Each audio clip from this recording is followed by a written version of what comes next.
ഇന്ന് സൺഡേ അല്ലേ, അപ്പോൾ ചിക്കൻ വാങ്ങിയേ. അപ്പോൾ ഇന്ന് ചിക്കൻ ചുക്ക ഉണ്ടാക്കുന്നത് കാണിക്കാം കേട്ടോ. ചോറ് ഇവിടെ ആയി തുടങ്ങിയിട്ടുണ്ട്. അപ്പോൾ നമുക്ക് ചിക്കൻ്റെ പണികളൊക്കെ തുടങ്ങാം. ഞാൻ മുറത്തിൽ ഉള്ളിയൊക്കെ എടുത്ത് വെച്ചിട്ടുണ്ട് കേട്ടോ. അതൊരു 3 കിലോ ചിക്കനുണ്ട്, അതുകൊണ്ട് ഇത്രയധികം ഉള്ളി വേണേ. അപ്പോൾ ഞാനിതൊന്ന് ക്ലീൻ ചെയ്ത് കട്ട് ചെയ്ത് ഫ്രൈ ചെയ്തിട്ട് എടുക്കണം. അതൊന്ന് ചെയ്തോട്ടെ.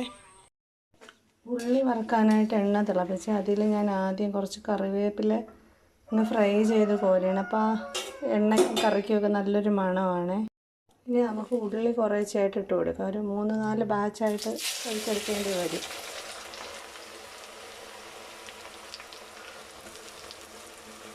വെളിച്ചെണ്ണയാണ് കേട്ടോ ഉപയോഗിക്കുന്നത്. ഇവിടെ ഉള്ളി മൂക്കട്ടെ. ഉള്ളി മൂക്കുന്ന സമയത്ത് നമുക്ക് ആ കപ്പ ഒന്ന് വൃത്തിയാക്കി എടുക്കാം. കപ്പ നമ്മളിവിടെ കിഴങ്ങെന്നാണ് പറയുന്നത്.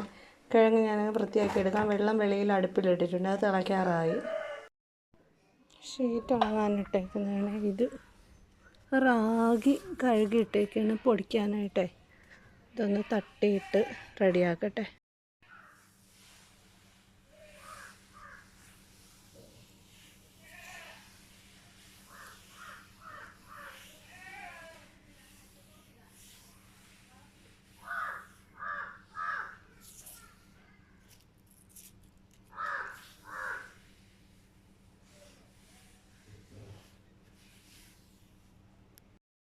മഞ്ഞപ്പൊടിയാണ് 1 സ്പൂൺ ഇട്ടിട്ടുണ്ട്.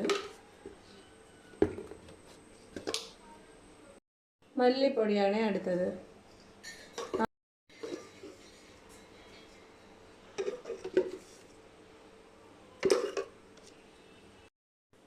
മുളക് പൊടിയെ അവനവൻ്റെ എരിവിനനുസരിച്ച് മുളക് പൊടി ഇട്ട് കൊടുക്കുക. അടുത്തതായിട്ട് ഉപ്പാണ്. ആവശ്യത്തിന് ഉപ്പ് കൂടെ ഇട്ട് കൊടുത്തിട്ടുണ്ട്. നമ്മൾ നേരത്തെ വറുത്ത് വെച്ചേക്കുന്ന ഉള്ളി ഇതിലങ്ങോട്ട് ഇട്ട് കൊടുക്കണേ. പാത്രത്തിൽ ഇരിക്കുന്നതൊക്കെ നീക്കി അങ്ങോട്ട് ഇടണേ. അരിഞ്ഞ് വെച്ചേക്കുന്ന തക്കാളി, പച്ചമുളക്, കറിവേപ്പില ഇതും ഇതിൻ്റെ കൂടെ അങ്ങ് ഇടണേ. ഇഞ്ചി വെളുത്തുള്ളിയുടെ പേസ്റ്റാണ്. ഇതെല്ലാം കൂടി ഇട്ടിട്ട് നന്നായിട്ടൊന്ന് മിക്സ് ചെയ്തെടുക്കണം.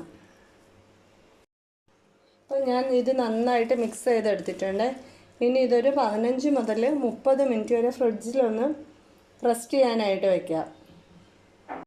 ഇത് കിഴങ്ങിന് കടുവറുക്കാനായിട്ടാണ്. ചുവന്നുള്ളി, കറിവേപ്പില, വറ്റൽമുളക്. അപ്പോൾ ചിക്കനോ ബീഫോ ഒക്കെ കിട്ടുമ്പോൾ ഇവിടെ ഇങ്ങനെ കടുവറുത്തിട്ടാണ് കിഴങ്ങ് വയ്ക്കുന്നത്. ഇതിലപ്പോൾ തേങ്ങ അരച്ചിടത്തില്ലേ. എല്ലാം നന്നായിട്ടൊന്ന് മൂത്ത് വരട്ടെ. അപ്പോൾ ഉള്ളിയൊക്കെ നന്നായിട്ട് മൂത്ത് നല്ല ഗോൾഡൻ കളറായി. ഇനി നമുക്ക് അടുപ്പ് ഓഫ് ചെയ്യാം. കപ്പ മഞ്ഞളും ഇട്ട് വേവിച്ച് വെച്ചേക്കാണ്.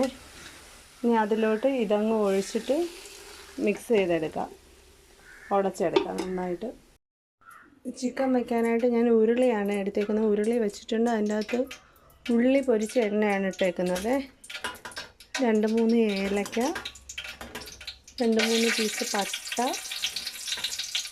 3-4 ഗ്രാമ്പു ഇത്രയും ഇട്ട് കറിവേപ്പില ഇട്ട് കൊടുത്തിട്ടുണ്ട്. ചിക്കൻ ഞാൻ ഫ്രിഡ്ജിൽ നിന്ന് എടുത്തുകൊണ്ട് വന്നിട്ടുണ്ട്. ഇപ്പോൾ ഒരു അരമണിക്കൂർ കൂടുതലായിട്ടുണ്ട്. എത്രയും നമുക്ക് വെക്കാൻ പറ്റുമോ അത്രയും നല്ലതാണ്. ഇതിനെ ഞാനിനി അടുപ്പിലോട്ട് തട്ടി കൊടുക്കാൻ പോവുകയാണ്. നന്നായിട്ടൊന്ന് മിക്സ് ചെയ്ത് കൊടുക്കണം. മിക്സ് ചെയ്ത് മൂടി വയ്ക്കണം. അപ്പോൾ ചിക്കനിൽ നിന്ന് തന്നെ വെള്ളം ഇറങ്ങും. ഇതിൽ നമ്മൾ അധികം വെള്ളമൊന്നും ഒഴിക്കത്തില്ല. ചിക്കൻ നമുക്ക് ഇടയ്ക്കൊന്ന് ഇളക്കി ഇട്ട് കൊടുക്കണേ, ഇല്ലെങ്കിൽ അടിയിൽ പിടിച്ച് കരിഞ്ഞു പോവും. നല്ല രീതിയിൽ ആവിയൊക്കെ വന്നിട്ടുണ്ട്. വെള്ളമൊക്കെ ചെറുതായിട്ട് ചിക്കനിൽ നിന്ന് ഇറങ്ങിത്തുടങ്ങി. നല്ലൊരു കറിയാണ് കേട്ടോ ഇത്. ഞാൻ വലിയ പാത്രത്തിലിട്ട് വെച്ചതെന്ന് പറഞ്ഞാൽ അതാകുമ്പോൾ നമ്മളിങ്ങനെ മിക്സ് ചെയ്യുമ്പോഴത്തേക്ക് പൊടിഞ്ഞു പോകത്തില്ല. അല്ലെങ്കിൽ ചെറിയ വട്ട കുറഞ്ഞ പാത്രം വല്ലതും ആണെന്നുണ്ടെങ്കിൽ നമ്മളിങ്ങനെ മിക്സ് ചെയ്യുമ്പോഴത്തേക്ക് പെട്ടെന്ന് ചിക്കൻ അങ്ങ് പൊടിഞ്ഞു പോകും. ഞാൻ ഇടയ്ക്ക് ഇച്ചിരി വെള്ളം ഒഴിച്ച് കൊടുത്തിട്ടുണ്ടായിരുന്നേ. അപ്പോൾ ആ വെള്ളമൊക്കെ ഒരുവിധം നല്ല രീതിയിൽ വറ്റി വന്നിട്ടുണ്ട്. ഇനി നമുക്ക് ഗരം മസാല ഇടാം. ഇതിപ്പോൾ അങ്ങോട്ട് പൊടിച്ചെടുത്ത ഗരം മസാലയാണ്. ഞാൻ നോൺ വെജിലൊക്കെ എല്ലാം അപ്പോഴപ്പോഴും പൊടിച്ചാണ് ഗരം മസാല ചേർക്കുന്നത്. അപ്പോൾ അതിൻ്റെ സ്മെല്ല് നഷ്ടപ്പെട്ട് പോകത്തില്ല. അധികം പൊടിച്ച് വയ്ക്കത്തില്ല. വല്ല കടലക്കറിക്കോ മുട്ട റോസ്റ്റിനോ ഒക്കെ ഇടാൻ വേണ്ടിയിട്ട് മാത്രം വളരെ കുറച്ച് പൊടിച്ച് ഫ്രിഡ്ജിൽ സൂക്ഷിച്ചാണ് വയ്ക്കുന്നത്. ചിക്കൻ ചുക്കത റെഡി ആയിട്ടുണ്ട്. ഇറക്കി വെച്ചിട്ടുണ്ട്. നല്ല മണം വരുന്ന ഉള്ളിയൊക്കെ വറുത്തിട്ട് വെച്ചിട്ടുണ്ട്. നമ്മൾ കാശ്മീരി ചില്ലി ഉപയോഗിക്കത്തില്ല കേട്ടോ, സാധാരണ മുളക് മാത്രമാണ് ഉപയോഗിക്കുന്നത്. അതാണ് അവർ ഭയങ്കര ഒരു ചുമന്ന കളറില്ലാത്തത്. നല്ല അടിപൊളി ടേസ്റ്റാണ്. ഇതൊന്ന് ട്രൈ ചെയ്ത് നോക്കണേ. ഇവിടെ എല്ലാവർക്കും ഇതാണ് ഇഷ്ടം.